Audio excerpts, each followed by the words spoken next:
Welcome to exam जोश अपने सभी व्यूवर्स का स्वागत करता है। 5 मिनट फैक्ट्स विद एग्ज़ाम जोश में हम जीएस के मिसलेनियस टॉपिक्स को कवर कर रहे हैं जो कि एग्ज़ाम पॉइंट ऑफ व्यू से बहुत ज़्यादा इम्पॉर्टेंट है। इससे पहले हमने जो टॉपिक कवर किया था एग्ज़ाम जोश ने वो आपका था विटामिन। अब उसके बाद जो एग्ज़ाम जोश अपने व्यूवर्स के लिए टॉपिक लेके आया है वो है map of India with its states and union territories updated form में। तो आइए चलिए स्टार्ट करते हैं। स्टार्ट करने से पहले जो व्यूवर्स हमारा चैनल पहली बार देख रहे हैं वो चैनल को सब्सक्राइब करना ना भूलें।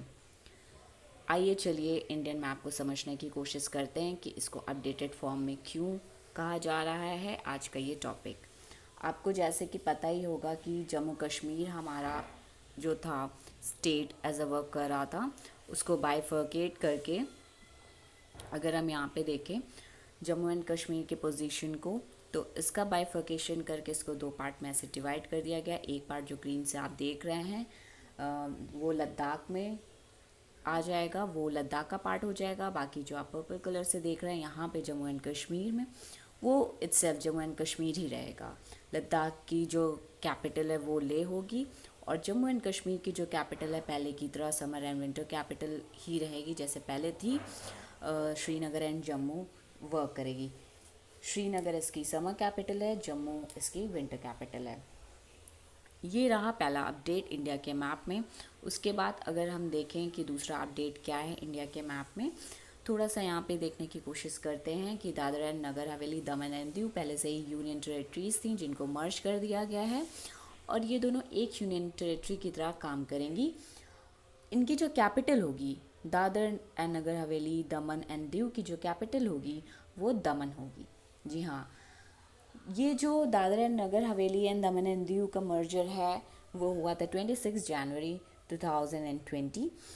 और इससे पहले जो हमने बात करी थी जम्मू कश्मीर के बाइफर्केशन से, वो किस डेट को हुआ था, क्योंकि कई बार अक्सर एग्ज़ाम में, वनडे एग्ज़ाम में कभी कभी डेट्स वगैरह भी पूछ लेता है कि ये कब से स्टार्ट हुआ, कब से इफ़ेक्ट में आया। तो वो 31 अक्टूबर 2019 से इफ़ेक्ट में। आपको पता होगा जम्मू एंड कश्मीर में पहला आर्टिकल 370 था जो कि डिज़ोल्व कर दिया गया है।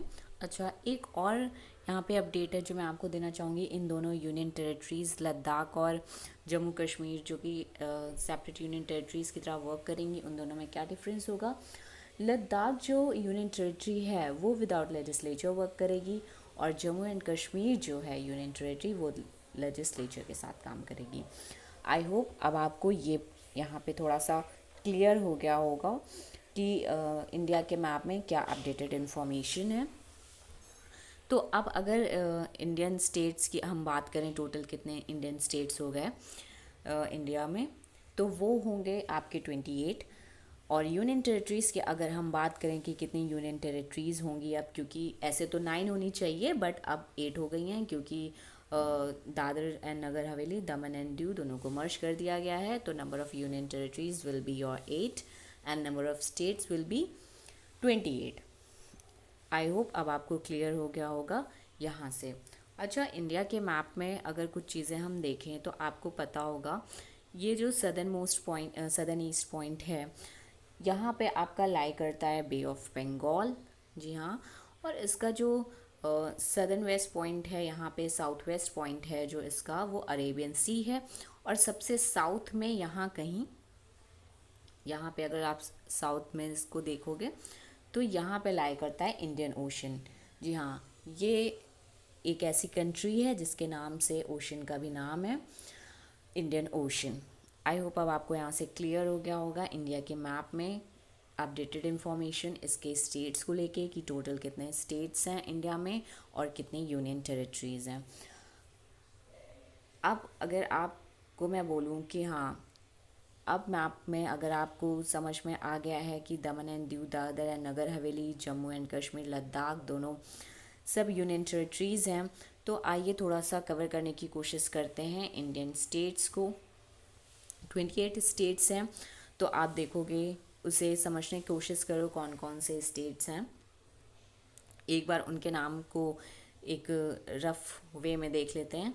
गुजरात हो गया, राजस्थान हो गया, मध्य प्रदेश, महाराष्ट्र, गोवा, कर्नाटक, आंध्र प्रदेश, केरला, तमिलनाडु, उड़ीसा, छत्तीसगढ़, झारखंड, उत्तर प्रदेश, अगर पहले तो ये पूरा सेपरेट जम्मू कश्मीर में आता था, बट अब वो जम्मू कश्मीर एंड लद्दाख में डिवाइड हो गया है। फिर हिमाचल प्रदेश आपका उत्तराखंड पहले की तरह वर्क करेगा, पंजाब और हरियाणा। उसके बाद इधर आते हैं तो हम देखेंगे बिहार, वेस्ट बंगाल। इधर ये जो पॉइंट है आपका ये वाला, एक मिनट में आपको दिखाती हूँ। ये जो पॉइंट है ये वाला स्टेट, ये सिक्किम है आपका। उसके बाद बाकी इधर नॉर्थ ईस्ट पॉइंट की तरफ अगर हम जाएं, उसमें 7 सिस्टर्स आती हैं, वो पहले की तरह हैं। अगर आप इनके नाम देखें तो अरुणाचल प्रदेश, असम, मेघालय, मणिपुर, त्रिपुरा, मिज़ोरम। आई होप आपको इधर से भी क्लियर हो गया होगा कि अब कितने 28 स्टेट्स एंड 8 यूनियन टेरिटरीज़ हो गई हैं। आइए अब कुछ और भी चीज़ें जानने की कोशिश करें, क्योंकि इंडिया के मैप को ही हम देख रहे हैं तो इसकी पोजीशन कितना लैंड मास कवर करता है ग्लोबली, वो भी थोड़ा सा जानने की कोशिश करते हैं। As you already know that it is the 7th largest country in terms of land mass, with total area 3.28 million square kilometers. That means it covers 2.4% of the area of the globe. ये तो हुई ये कितना land mass cover करता है India हमारा। उसके बाद एक चीज़ आपको पता होनी चाहिए, कई बार कुछ एग्ज़ाम्स में पूछ भी लेता है कि इंडिया जो, देखिए ये रहा आपका ग्लोब। इंडिया जो पार्ट है वो ये रही आपकी इक्वेटर, ऊपर की तरफ ये वाला पार्ट आपका नदर्न हेमिस्फीयर है, ये वाला पार्ट आपका सदर्न हेमिस्फीयर है।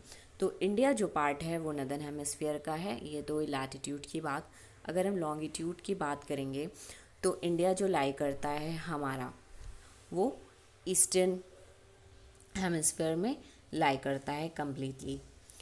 ये तो थोड़ी सी आपको मैंने एक रफ इन्फॉर्मेशन देने की कोशिश की है कि northern hemisphere and eastern hemisphere कैसे हुआ है इंडिया का।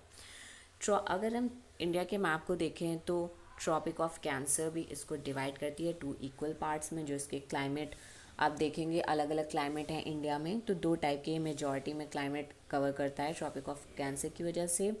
ऊपर वाला पार्ट अगर आप देखेंगे तो that is temperate cooler climate, और नीचे की तरफ देखेंगे तो ट्रॉपिकल क्लाइमेट होता है। ये तो रही इंडिया की कुछ ट्रॉपिक ऑफ कैंसर वगैरह, और क्या चीज़ इंडिया को क्लाइमेट जोन में डिवाइड करती है, थोड़ा बहुत इफ़ेक्ट कैसे आता है क्लाइमेट के इंडिया में। उसके बाद हम बात करते हैं कि कुछ ऐसे भी क्वेश्चन हैं जो कई बार एग्ज़ाम में आए हुए हैं और आगे भी आने की इनकी संभावना बनी हुई है। अच्छा, एक चीज़ और हम समझने की यहाँ पे कोशिश करेंगे कि इंडिया, कई बार एग्ज़ाम में पहले भी पूछा हुआ है कि coastal boundary with island India की कितनी है। मैं आपको बता दूँ ये पूरा कोस्टल एरिया है, यहाँ पे कोस्ट के पास सिचुएटेड है, ये पूरा कोस्ट यहाँ पे सिचुएटेड है। इसकी जो कोस्टल बाउंड्री है विद आइलैंड को लेकर वो है 7,516 किलोमीटर्स, और अगर इसकी लैंड बाउंड्री की हम बात करें इंडिया की तो वो है 15,200 किलोमीटर्स। आई होप अब आपको क्लियर हो गया होगा यहाँ से। उसके बाद हम बात करते हैं कि कुछ क्वेश्चन जो हैं इंडिया के एक्सट्रीम पॉइंट्स को भी लेके आते हैं। एग्ज़ाम में कई बार पूछे हुए क्वेश्चन हैं, वो हम यहाँ पे कवर करने की कोशिश करेंगे। ये रहा आपका इंडिया का मैप। इसके एक्सट्रीम पॉइंट को समझने के लिए इस मैप में देखते हैं। ये जो यहाँ पे आपको रेड स्पॉट दिख रहा है ये इसका नदर्न मोस्ट पॉइंट है, एक्सट्रीम पॉइंट है जिसको इंट्राकॉल कहते हैं। और इसका जो सदर्न मोस्ट एक्सट्रीम पॉइंट है, सदर्न मोस्ट पॉइंट है, वो यहाँ पे अंडमान एंड निकोबार आइलैंड में लाई करता है, निकोबार में, which is known as Indira point. और अगर इसकी ईस्टर्न मोस्ट पॉइंट की बात करें तो वो यहाँ अरुणाचल प्रदेश में किबिथू है, यहाँ पे लाई करता है। और अगर इसकी वेस्टर्न मोस्ट पॉइंट की बात करें तो वो आपका है ग्वार मोती, जो कि सरक्री कच्छ गुजरात में आता है। और अगर एक चीज़ और बात करें, ये तो आपका हो गया पूरा southern most extreme point, but mainland की अगर हम बात करें यहाँ पे तो इसका सदर्न मोस्ट पॉइंट बनेगा मेनलैंड पे कन्याकुमारी। कन्याकुमारी को ही हम कैमोरिन पॉइंट भी कहते हैं, केप कैमोरिन भी कहते हैं, जो कि पूरी तरीके से तमिलनाडु में लाई करता है।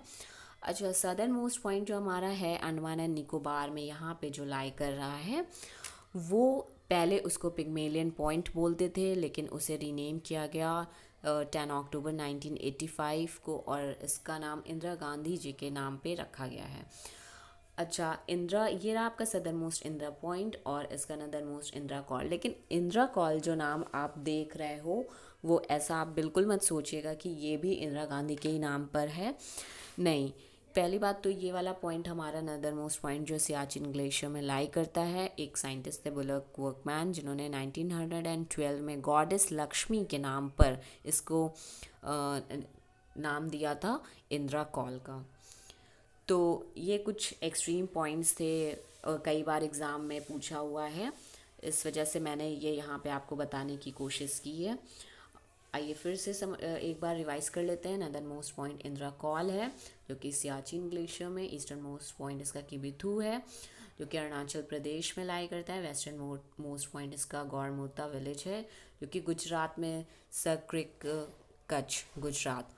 उसके बाद southern most point main land की जो बात करी थी मैंने, वो कन्याकुमारी, यहाँ कन्याकुमारी गलत लिखा हुआ, आप स्पेलिंग सही कर लीजिएगा। केप कैमोरन तमिलनाडु में पूरी तरीके से लाई करता है। सदर्न मोस्ट पॉइंट जो है वो इसका इंदिरा पॉइंट या पिग्मेलियन पॉइंट के नाम से भी आता है, जो कि अंडमान एंड निकोबार में है। आई होप कुछ चीज़ें आपको यहाँ से एक्सट्रीम पॉइंट इंडिया की, और ट्रॉपिक ऑफ कैंसर इसका कोस्टल बाउंड्री, इसकी लैंड बाउंड्री, और Indian state as of now total 28 states and 8 union territories, वो भी आपको क्लियर हो गया होगा। अपडेटेड इन्फॉर्मेशन ये क्यों थी, इसको जानना क्यों ज़रूरी था, ये भी आपको यहाँ से क्लियर हो गया होगा। बिकॉज अपकमिंग एग्ज़ाम में ज़रूर से ज़रूर यहाँ से क्वेश्चन बनेंगे, पूछे जाएंगे, क्योंकि कई बार लोग कैपिटल वगैरह कंफ्यूज हो जाते हैं, क्योंकि अभी मर्जर हुआ है, बाइफर्केशन हुआ है जम्मू कश्मीर का, तो इसको भी जानना हमारे लिए पॉइंट ऑफ व्यू से बहुत बेहद ज़रूरी था। आई होप आपको आज का टॉपिक क्लियर हो गया होगा। अगर आपको आज का वीडियो पसंद आया हो तो चैनल को लाइक करें, इस वीडियो को लाइक करें, चैनल को सब्सक्राइब करें, शेयर करें, दूसरे भी लोगों से चैनल को बताएं ताकि वो इन्फॉर्मेशन ले सकें अपने अपकमिंग एग्ज़ाम्स के लिए।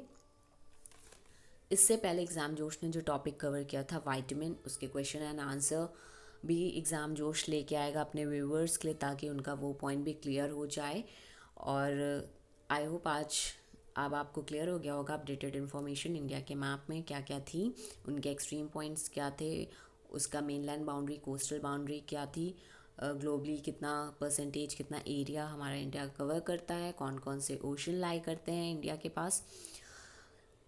अब आप आने वाले अपने एग्ज़ाम्स में इसको सही कर पाएंगे, ये आशा मैं रखती हूँ। यहाँ से आपको क्लियर हो गए होंगे सारे पॉइंट्स।